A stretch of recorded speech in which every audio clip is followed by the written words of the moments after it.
بسم الله الرحمن الرحيم أرأيت الذي يكذب بالدين فذلك الذي يدعو اليتيم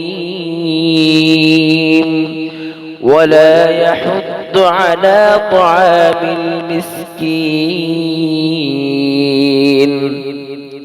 فويل للمصلين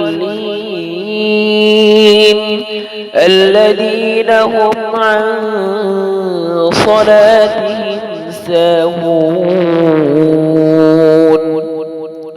الذين هم يراءون ويمنعون الماعون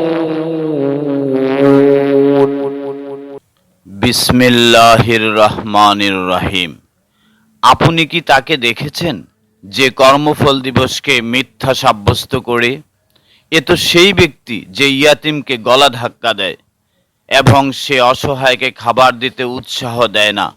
অতঃপর ওই নামাজীদের জন্য ধ্বংস, যারা নিজেদের নামাজের ব্যাপারে উদাসীন থাকে, যারা লোক দেখানোর জন্য নামাজ আদায় করে, এমনকি তারা সাধারণ ব্যবহারের জিনিসও অন্যকে দেয় না।